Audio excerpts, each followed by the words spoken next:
ಬೆಳ್ಳಂಬೆಳಗ್ಗೆ ಬೆಂಗಳೂರಲ್ಲಿ ಭೀಕರ ಸಿಲಿಂಡರ್ ಸ್ಫೋಟ ಸಂಭವಿಸಿದೆ. ಯಲಹಂಕ LBS ಲೇಔಟ್ನಲ್ಲಿ ಆಗಿರುವಂತಹ ಘಟನೆ ಇದು. ಸಿಲಿಂಡರ್ ಸ್ಫೋಟದಿಂದ 6 ಮಂದಿಗೆ ಗಂಭೀರ ಗಾಯಗಳಾಗಿವೆ. ಸ್ಫೋಟದ ತೀವ್ರತೆಗೆ 5 ಮನೆಗಳಿಗೆ ಡ್ಯಾಮೇಜ್ ಆಗಿದೆ. ಗಾಯಾಳುಗಳಿಗೆ ಯಲಹಂಕ ಸರ್ಕಾರಿ ಆಸ್ಪತ್ರೆಯಲ್ಲಿ ಚಿಕಿತ್ಸೆ ನೀಡಲಾಗ್ತಾ ಇದೆ. ಇತ್ತೀಚೆಗೆ ಈ ಸಿಲಿಂಡರ್ ಸ್ಫೋಟದ ಪ್ರಕರಣಗಳು ಕೂಡ ಹೆಚ್ಚಾಗ್ತಾ ಇವೆ. ಸಿಲಿಂಡರ್ ಸ್ಫೋಟದಿಂದ 6 ಮಂದಿಗೆ ಗಂಭೀರವಾಗಿ ಗಾಯಗಳಾಗಿದೆ. ಸೊ ದೃಶ್ಯದಲ್ಲಿ ಗಮನಿಸಬಹುದಾಗಿದೆ ಆ ಸಿಲಿಂಡರ್ ಸ್ಫೋಟದ ತೀವ್ರತೆ ಎಷ್ಟಿತ್ತು ಅಂತ ಹೇಳಿ. ಆ ಕಿಚನ್ನ ಗೋಡೆ ಕಂಪ್ಲೀಟ್ ಆಗಿ ಕೆಳಗಡೆ ಬಿದ್ದು ಹೋಗಿದೆ, ಬ್ಲಾಸ್ಟ್ ಆಗಿಬಿಟ್ಟಿದೆ. ಅಷ್ಟರ ಮಟ್ಟಿಗೆ ತೀವ್ರತೆ ಇತ್ತು ಆ ಸಿಲಿಂಡರ್ ಸ್ಫೋಟದ್ದು.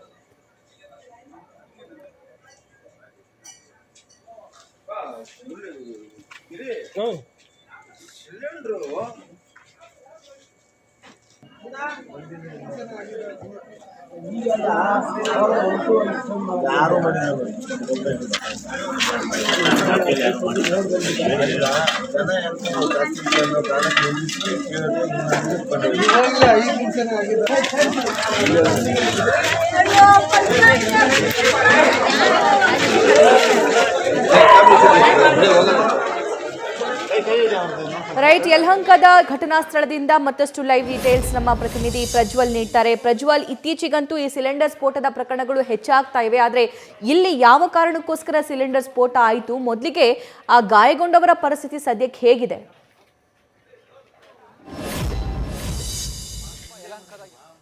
ಈ ಒಂದು ಘಟನೆ ನಡೆದಿರುವಂತದ್ದು ಬೆಳ್ಳಂಬೆಳಗ್ಗೆ ಅಡಿಗೆಯನ್ನು ಮಾಡುವಂತಹ ಸಂದರ್ಭದಲ್ಲಿ ಸಿಲಿಂಡರ್ ಸ್ಟವ್ ಅನ್ನು ಹಚ್ಚುವಂತಹ ಒಂದು ಕೆಲಸವನ್ನ ಅವರು ಮಹಿಳೆ ಮಾಡ್ತಾರೆ. ಆ ಸಂದರ್ಭದಲ್ಲಿ ಇಲ್ಲಿ ಒಂದು ಅವಘಡ ಸಂಭವಿಸಿದೆ. ನಾನೀಗ ಅದೇ ಒಂದು ಸ್ಥಳದಲ್ಲಿದ್ದೀನಿ. ನೀವು ಇಲ್ಲಿ ಗಮನಿಸ್ತಾ ಇರಬಹುದು. ಈ ಒಂದು ಘಟನೆ ಸಂಬಂಧದಲ್ಲಿ ಮನೆ ಗೋಡೆಗಳೆಲ್ಲವೂ ಕೂಡ ಸಂಪೂರ್ಣವಾಗಿ ಒಡೆದೋಗಿರೋದು ಕೂಡ ನೀವು ಇಲ್ಲಿ ಗಮನಿಸ್ತಾ ಇರಬಹುದು. ಎಲ್ಲ ಒಂದು ಮನೆ ಸುಮಾರು 5 ಮನೆಗಳಿಗೆ ಇಲ್ಲಿ ಡ್ಯಾಮೇಜ್ ಆಗಿದೆ ಅನ್ನುವಂಥದ್ದು ಅದು ಕೂಡ ಇಲ್ಲಿ ಸ್ಪಷ್ಟವಾಗಿ ಗೊತ್ತಾಗ್ತಾ ಇದೆ. ಈಗಾಗಲೇ ಸ್ಥಳೀಯರೆಲ್ಲರನ್ನ ಕೂಡ ಗಾಯಗೊಂಡಂತವರೆಲ್ಲರನ್ನ ಕೂಡ ಆಸ್ಪತ್ರೆಗೆ ದಾಖಲಿಸುವಂತ ಒಂದು ಕೆಲಸವನ್ನ ಮಾಡಿದ್ದಾರೆ. ಯಾವುದೇ ಕಾರಣಕ್ಕೂ ಕೂಡ ಅಂದ್ರೆ ಯಾವ ಒಂದು ಹಿನ್ನೆಲೆಯಲ್ಲಿ ಈ ರೀತಿ ಒಂದು ಘಟನೆ ನಡೆದಿದೆ ಅನ್ನೋದ್ರ ಬಗ್ಗೆ ಕೂಡ ಈಗಾಗಲೇ ಪೊಲೀಸರು ಕೂಡ ಮಾಹಿತಿಯನ್ನು ಕಲೆ ಹಾಕಿ ಅಗ್ನಿಶಾಮಕ ದಳದ ಸಿಬ್ಬಂದಿಗಳು ಕೂಡ ಬಂದು ಮೊದಲಿಗೆ ಬೆಂಕಿ ನಂದಿಸುವಂತ ಒಂದು ಕೆಲಸವನ್ನ ಮಾಡಿದ್ರು. ಅಷ್ಟೇ ಅಲ್ಲದೆ ಇಲ್ಲಿ ಯಾವ ರೀತಿಯ ಒಂದು ಪರಿಸ್ಥಿತಿ ಇತ್ತು ಅನ್ನೋದ್ರ ಬಗ್ಗೆ ಕೂಡ ಅದನ್ನು ನಿಯಂತ್ರಣ ಮಾಡುವಂತ ಒಂದು ಕೆಲಸವನ್ನು ಕೂಡ ಮಾಡಿದ್ದಾರೆ. ನಮ್ಮೊಂದಿಗೆ ಸ್ಥಳೀಯರಿದ್ದಾರೆ, ಅವ್ರನ್ನೇ ಮಾತನಾಡ್ತಾ ಹೋಗ್ತೀನಿ. ಏನಾಗಿದೆ ಸರ್? ಬೆಳಗ್ಗೆ 7:15 ನಿಮಿಷಕ್ಕೆ ಇಲ್ಲಿ ಬರಸ್ಟ್ ಆಗೋ ತರ ಸೌಂಡ್ ಬಂದಿದೆ.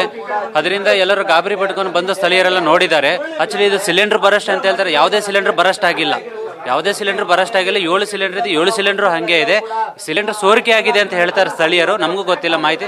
ಆಕ್ಚುಲಿ ನಾವು ಗ್ಯಾಸ್ ಬರಸ್ಟ್ ಆಗಿಲ್ಲ.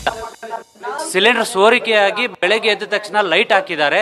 ಲೈಟ್ ಹಾಕಿದ್ರಿಂದ ಇದಾಗಿದೆ ಅಂತ ಹೇಳ್ತಿದ್ದಾರೆ. ಆಗುತ್ತೆ ಸರ್ ಒಂದೊಂದ್ಸತಿ. ಯಾಕಂದ್ರೆ ನೈಟ್ ಎಲ್ಲ ಅದು ಗಾಳಿ ವೆಂಟಿಲೇಟರ್ ಇಲ್ಲ ಅಂದ್ರೆ, ಹೊರಗಡೆ ಹೋಗಿಲ್ಲ ಅಂದ್ರೆ ಅದು ಬರಸ್ಟ್ ಆಗೋ ಚಾನ್ಸಸ್ ಇದೆ. ಬಟ್ ಸಿಲಿಂಡರ್ ಬರಸ್ಟ್ ಆಗಿಲ್ಲ. ಇದರಲ್ಲಿ 7 ಜನ ಇದ್ರು. 7 ಜನ ಇದ್ರು. ಅದರಲ್ಲಿ 2 ತುಂಬಾ ಸೀರಿಯಸ್ ಇದೆ. ಮಿಕ್ಕಿದೆಲ್ಲ ಗಾಯ ಆಗಿದೆ, ಸಣ್ಣ ಪುಟ್ಟ ಗಾಯ ಆಗಿದೆ. ಇದು ಇಲ್ಲಿನ ಒಂದು ಸ್ಥಳೀಯರ ಒಂದು ಮಾತು ಕೂಡ ಹೌದು. ನೀವು ಇಲ್ಲಿ ಗಮನಿಸ್ತಾ ಇರಬಹುದು ಯಾವ ರೀತಿಯಲ್ಲಿ ಹಾಗಾದ್ರೆ ಈ ಒಂದು ಮನೆಗಳು ಡ್ಯಾಮೇಜ್ ಆಗಿದೆ ಅನ್ನುವಂಥದ್ದು. ಅಲ್ಲಿರುವಂತ ಇಲ್ಲಿ ಯಾರ್ಯಾರಿಗೆ ಅಂದ್ರೆ ಸಾಕಷ್ಟು ಜನರಿಗೆ ಸಮಸ್ಯೆ ಕೂಡ ಆಗಿತ್ತು. ಆ ಒಂದು ಸಂದರ್ಭದಲ್ಲಿ ಈಗ ಗಾಯಗಳನ್ನ ಆಸ್ಪತ್ರೆಗೆ ಕೂಡ ಸೇರಿಸುವಂತ ಒಂದು ಕೆಲಸವನ್ನ ಮಾಡಿದ್ದಾರೆ. ಅವರನ್ನು ಕೂಡ ಈಗಾಗಲೇ ಅವರಿಗೆ ಯಾವುದೇ ಪ್ರಾಣಾಪಾಯ ಸಂಭವಿಸಿಲ್ಲ. ಅದೇ ಅದೃಷ್ಟವಶಾತ್ ಅವರು ಪ್ರಾಣಾಪಾಯದಿಂದ ಪಾರಾಗಿದ್ದಾರೆ ಅಂತಾನೆ ಹೇಳ್ಬೋದು.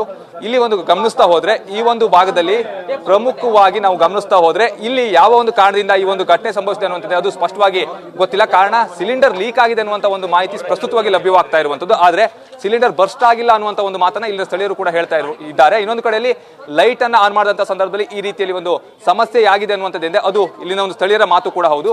ಇಲ್ಲಿರುವಂತವ್ರು ಏನಿದ್ದಾರೆ ಅವರು ಕೂಡ ಇಲ್ಲಿ ಎಷ್ಟೊತ್ತಿಗೆ ಆಗಿದೆ ಸರ್ ಈ ಘಟನೆ? ಯಾವ ರೀತಿ ಸರ್ ಏನಂತ ಗೊತ್ತಿಲ್ಲ. 7:15 ಕರೆಕ್ಟಾಗಿ ಟೈಮ್ ಇತ್ತು ಸರ್. ಬೆಳಿಗ್ಗೆ ಡಬ್ ಅಂತ ಶಬ್ದ ಬಂತು, ಒಳ್ಳೆ ಬಾಂಬ್ ಬಂದಂಗೆ ಬಂತು ಸರ್ ಶಬ್ದ. ಆ ಬಂದಾಗ ನೋಡಿದಾಗ ಇದೆಲ್ಲ ಇದಾಗ್ಬಿಟ್ಟಿತ್ತು. ಈ ಮನೆಗೆ 2 ಹುಡುಗರು ಇದ್ರು, ಆ ಮನೆಗೆ ಸೆಂಟ್ರ ಗೊಬ್ಬರ ಇದ್ರು, ಅವರೆಲ್ಲ ಸುಟ್ಟೋಗ್ಬಿಟ್ಟು ಸರ್. ಅದು ನಮ್ಮ ಅಕ್ಕ ಆ ಕಡೆ ಮನೆಗೆ ಲಾಸ್ಟ್ ಮನೆ ನಮ್ಮ ಅಕ್ಕ ಇರೋದು. ಹೋಗೋವಾಗ ಅವ್ರು ಗೋಡೆ ಮಲೆ ಬಿದ್ದು ಅವ್ರಿಗೆ ಇದೆಲ್ಲ ಏಟ್ ಬಿಟ್ಟಿದಾಗ ಅವ್ರು ರಿಟೈರ್ ಹಾಸ್ಪಿಟ್ಲಿಗೆ ಹಾಕೊಂಡು ಹೋಗೋರು 2. ಇನ್ನು 4 ಜನ ಇಲ್ಲಿ ಆಸ್ಪತ್ರೆಗೆ ಸೇರಿಸ್ತಾರೆ ಸರ್. ಇನ್ನು ಫೋನ್ ಮಾಡಿ ಸರ್ ಹುಡುಗ ಕರ್ಕೊಂಡೋಗ್ರಿ, ವಿಟೇರ ಕರ್ಕೊಂಡೋಗ್ರಿ ಅಂತ ಹೇಳಿರಂದ್ರೆ ವಿಟೇರ ಕರ್ಕೊಂಡೋಗ್ರಿ ಸರ್. ಏನಂತ ಗೊತ್ತಾಗ್ತಿಲ್ಲ ಸರ್. ಅದು ಕಂಡಿರೋರೇ ಅವ್ರು ಈ ಮನೆಗಿದ್ರಲ್ಲ ಆ ಲೇಡೀಸ್ ಕೇಳಿದ್ರೆ ಗೊತ್ತಾಗ್ತದೆ ಸರ್. ಇದು ಇಲ್ಲಿನ ಸ್ಥಳೀಯ ನಿವಾಸಿಗಳ ಮಾತು ಕೂಡ ಹೌದು ಸಭಾ. ಬಟ್ ಪ್ರಜ್ವಲ್, ಮನೆಗಳಲ್ಲಿ ಬೆಂಗಳೂರಿನ ಮನೆ ಅಂತ ತಗೊಂಡಾಗ ಸ್ಪೆಷಲಿ ಅಷ್ಟೊಂದು ಸ್ಪೇಷಿಯಸ್ ಆಗಿರುವಂಥ ಮನೆ ಸಿಗೋದು ತುಂಬ ಕಡಿಮೆ. ಓಕೆ. ಸೊ ಸಣ್ಣ ಸಣ್ಣ ಕಿಚನ್ ಇರುತ್ತೆ, ಸಣ್ಣ ಸಣ್ಣ ರೂಮ್ ಇರುತ್ತೆ. ಸೊ ಆವಾಗ ತುಂಬ ಕಂಜೆಸ್ಟೆಡ್ ಆಗಿರುವಂಥ ವಾತಾವರಣ ಇರುತ್ತೆ.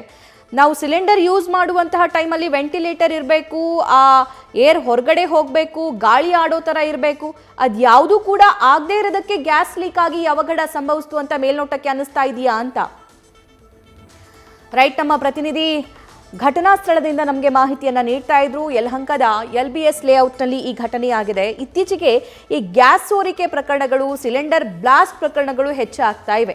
ಸ್ಪೆಷಲಿ ಕಂಜೆಸ್ಟೆಡ್ ಕಿಚನ್ ಇರುವಂತಹ ಟೈಮಲ್ಲಿ, ಅಡುಗೆ ಮನೆ ಇರುವಂತಹ ಸಮಯದಲ್ಲಿ ಅಲ್ಲಿ ಆ ಗ್ಯಾಸ್ ಲೀಕ್ ಆಗ್ತಾ ಇದ್ರೂ ಕೂಡ ಆ ಗ್ಯಾಸ್ ಹೊರಗಡೆ ಹೋಗೋದಕ್ಕೆ, ಆ ಅನಿಲ ಹೊರಗಡೆ ಹೋಗೋದಕ್ಕೆ ಅವಕಾಶ ಇರೋದಿಲ್ಲ.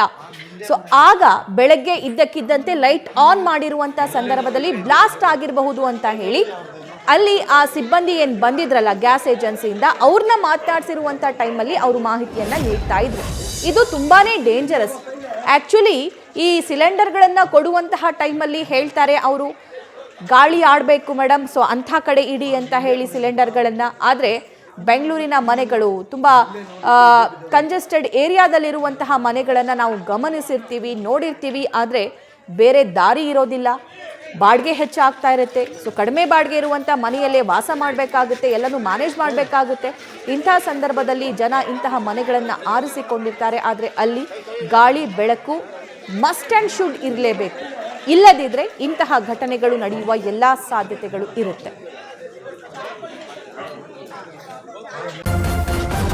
ನ್ಯೂಸ್ ಫಸ್ಟ್, ನಿರ್ಭೀತಿಯಿಂದ ನಿಮ್ಮ ಪರವಾಗಿ.